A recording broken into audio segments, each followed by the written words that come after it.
E aí, pessoal, como é que vocês estão? Tudo tranquilo? Eu sou o Carvalho, treinando para vocês hoje de mais um React. Dessa vez continuando a série do Mitologia, do Guilherme Analisa, né? O Plano Secreto de Gaia. Lá, esse aqui eu conheço mais ou menos, sei que tem Tifão no meio e tal, mas só por cima mesmo, que eu sei, sabe? Vamos ver se ele vai aprofundar mais aqui. Lembrando que o link do vídeo original tá na descrição para vocês poderem conferir, beleza? Vamos lá. No Mitologia de hoje, eu vou contar a história da criatura mais temida da mitologia grega. O monstro Tifão. Ok. O que faz com que esse nome não seja o mais apropriado, né? Porque vamos combinar que Tifão não é nome de monstro. Tifão é nome de borracheiro. Aí é Tifão. É porque em inglês é Typhoon, né? Typhoon. Aí fica mais ameaçador.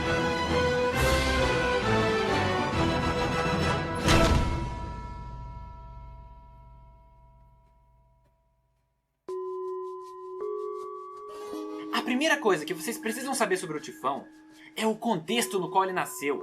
Porque o único propósito de Gaia ter criado ele foi para derrotar o Rei do Olimpo e libertar seus descendentes titãs. O que imediatamente já levanta uma grande pergunta. Por que é que a deusa do planeta Terra, que sempre apoiou Zeus, iria querer fazer isso? Bom, Gaia realmente estava do lado de Zeus na Guerra dos Titãs. Mas ela não ficou nem um pouco satisfeita com o resultado dela. Porque o que ela queria era que Zeus libertasse os seus irmãos e os filhos dela que estavam presos no submundo. Ou seja, dentro dela. E ele fez isso. Só que logo em seguida ele prendeu todos os outros. E não importa que Cronos e os Titãs tenham feito muita coisa errada. Eles ainda eram filhos de Gaia, a Mãe Terra.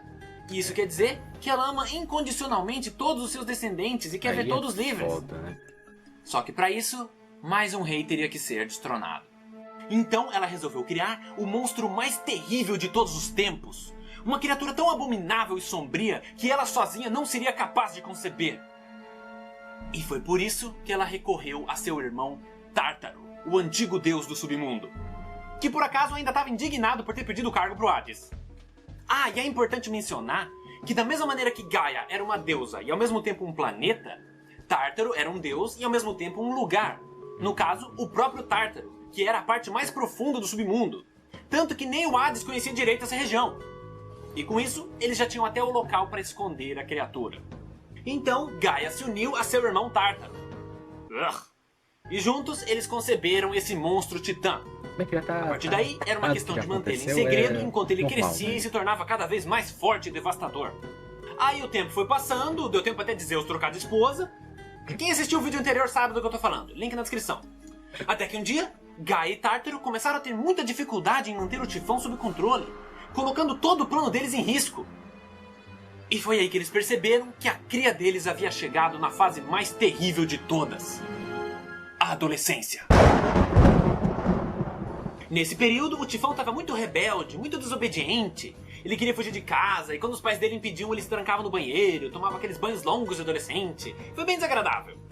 Mas Gaia não era mãe de primeira viagem. Na verdade, esse já era o 36º filho dela. Então, ela sabia exatamente o que os hormônios dele queriam. E com isso, ela foi conversar com seu filho barra ex-marido, Pontus, o antigo deus do mar. Que por acaso ainda estava indignado por ter perdido o cargo por Poseidon. E juntos, eles convenceram uma de suas netas a se tornar a parceira de Tifão. No caso, uma criatura chamada Equidna, que era a única de suas irmãs grande o suficiente para copular com o monstro. Aí com sua nova parceira, o Tifão se manteve ocupado, os anos foram passando, ele continuou a crescer cada vez mais, até que inevitavelmente o dia fatídico chegou. Neste momento, Gaia olhou para o seu filho e disse: "Aquele que você procura está no alto do Monte Olimpo, a montanha cuja altura só não é maior que a arrogância e a ingratidão de seu rei, aquele que nunca conheceu uma derrota. Porém, o fim de seu reinado está mais próximo do que nunca, e sua queda será mais profunda que o submundo. Eita. Vá, meu filho, ensine a ele a lição que ele tão desesperadamente precisa aprender. O significado da palavra medo."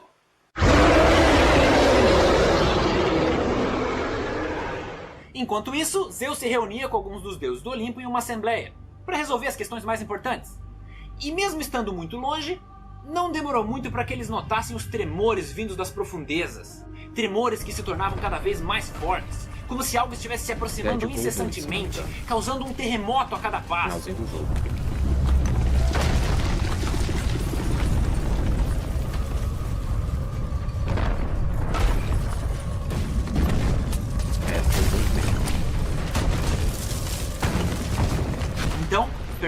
a situação, eles rapidamente foram até a entrada do templo. E do alto do Monte Olimpo, eles viram.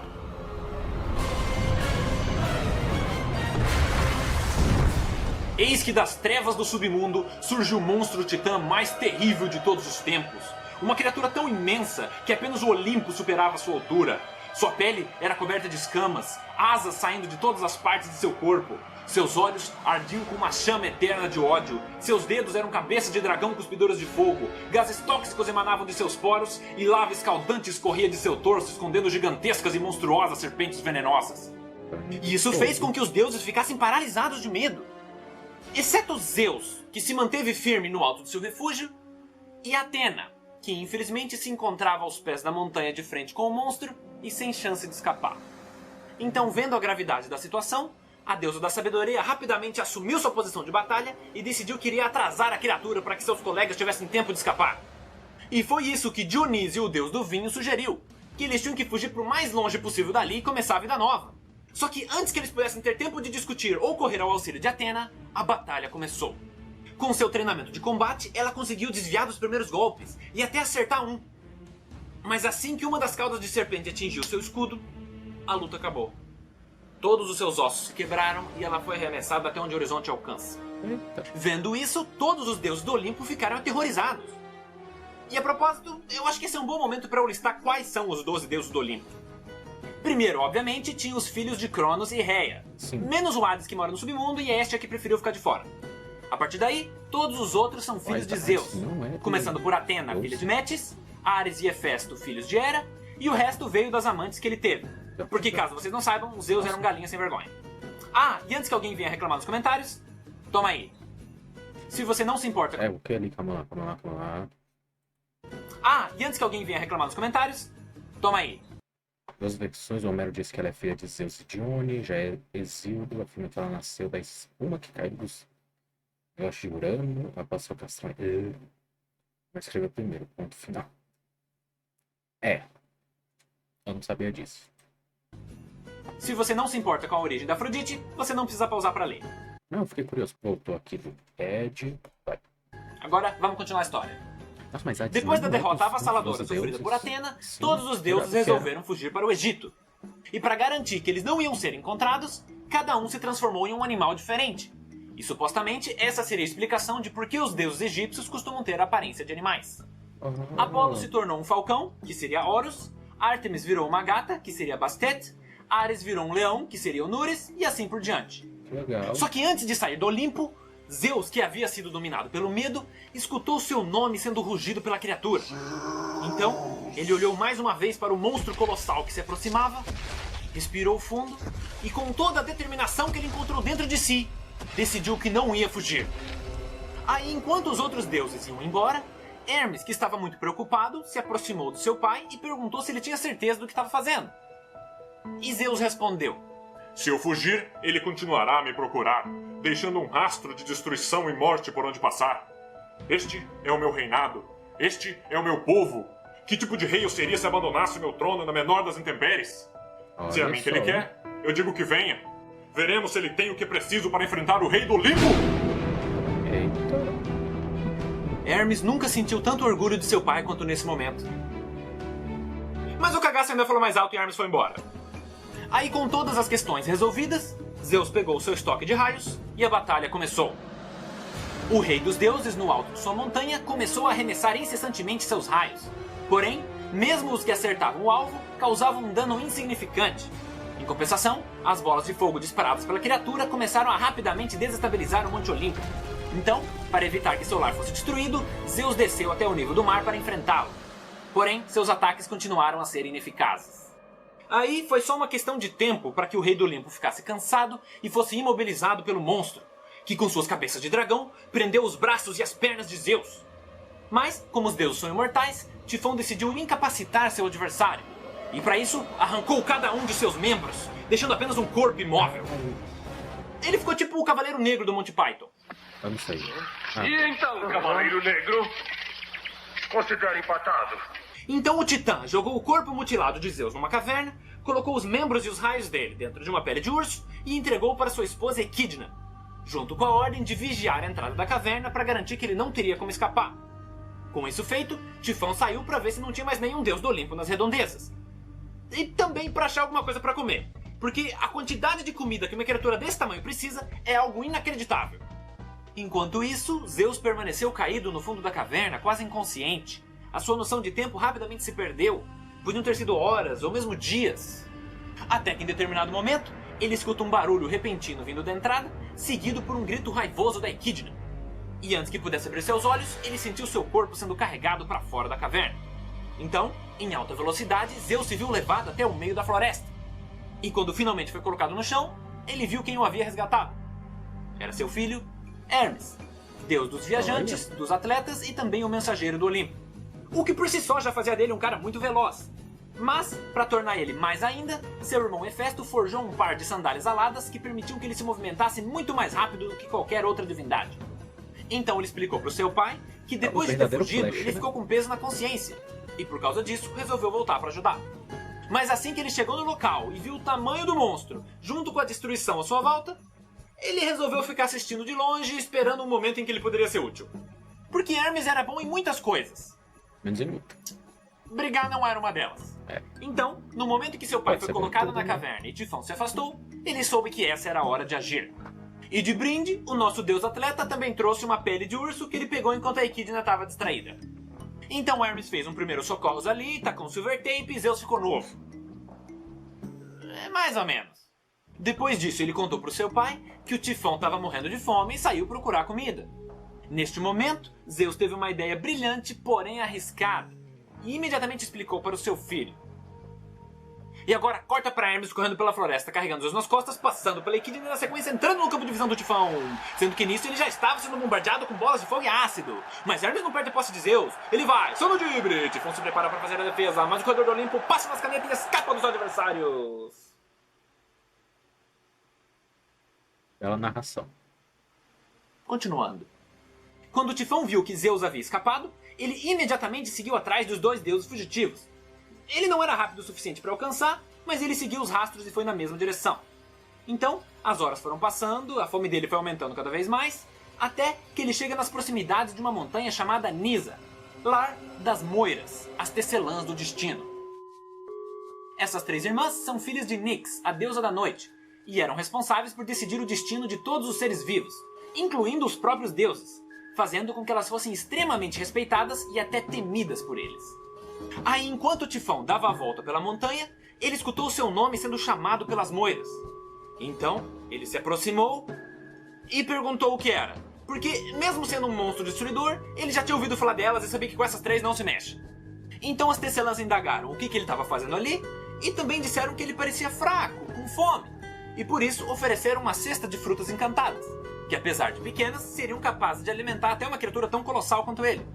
Aí a criatura, que realmente estava absurdamente faminta, aceitou a oferenda e depois de comer, continuou a sua busca. Mais algumas horas se passam, até que Tifão, que estava se sentindo estranhamente cansado, avista alguém sentado no topo de um pequeno morro. E esse indivíduo era exatamente quem ele estava procurando. Então, com um sorriso maléfico em seu rosto, ele se prepara para o round 2. O rei do Olimpo então se levanta, pega um dos seus raios e arremessa da criatura, que por acaso não estava demonstrando nenhuma preocupação. Esse já era o 100º raio que Zeus estava atacando nele. Mas, por algum motivo, quando esse o atingiu, a couraça não conseguiu conter o impacto e sangue fervente começou a jorrar da abertura.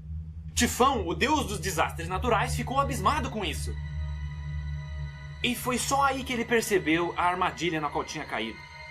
Porque as tecelãs do destino podem não responder a ninguém, mas Zeus era brother delas. Então, quando fugiram, ele e Hermes propositalmente deixaram um rastro ser seguido e deram uma passadinha na montanha para conversar com elas. Até porque Zeus pode ser um cuzão, mas o filho de uma égua carismático. Fora que as Moiras sempre buscam a ordem e o equilíbrio, e o Tifão era basicamente a personificação da destruição e do caos. Então, o que elas fizeram foi entregar frutas venenosas, que elas sabiam que não seriam capazes de matar uma criatura dessas, mas seriam o suficiente para enfraquecê-la.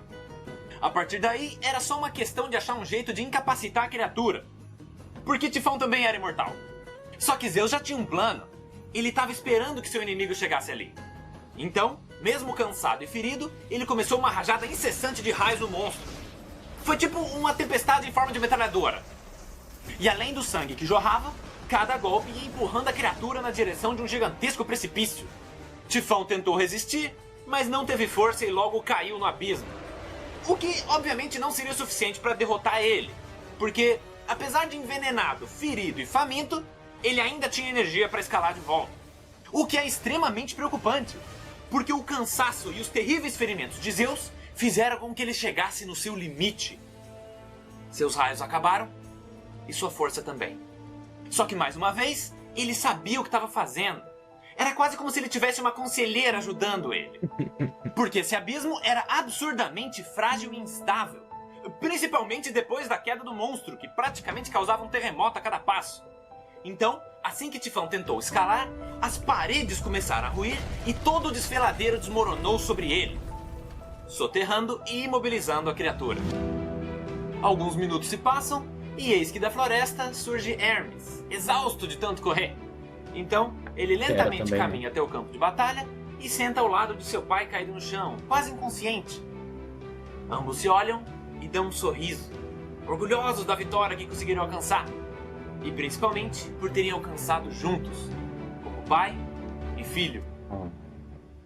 Só que nesse momento o chão começa a tremer e dos escombros do abismo, terra e pedaços de rocha começam a se acumular, formando uma nova montanha, até que de repente o topo dela explode, disparando um turbilhão de lava incandescente, o que obriga Hermes a rapidamente carregar seu pai para longe. A erupção então continua por mais alguns minutos, até que ela abruptamente se encerra. Essa foi a última tentativa da criatura, que mesmo usando todas as suas energias, não conseguiu escapar. E essa nova montanha que surgiu ficou conhecida como Monte Etna, que é um vulcão que realmente existe na Sicília. E por isso, toda vez que ele entrava em erupção, os povos daquela época diziam que era Tifão mais uma vez tentando escapar. Com isso, a gente conclui a história do plano secreto de Gaia. Exceto que tem uma parte que a gente ainda não abordou. Mais especificamente, o que estava acontecendo no submundo durante tudo isso. Então, vamos rebobinar a história até a parte que a Equidna é escolhida para copular com o Tifão. Porque, como vocês sabem muito bem, não existia camisinha naquela época. Então, inevitavelmente, eles tiveram muitos filhos.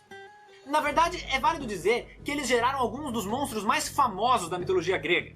Como, por exemplo, a Hidra, a Quimera, a Esfinge, o Leão de Nemeia, entre outros. E quando Tifão escalou seu caminho até a superfície, seus filhos escaparam com ele, cada um indo por um lado e dando origem às suas próprias histórias da mitologia.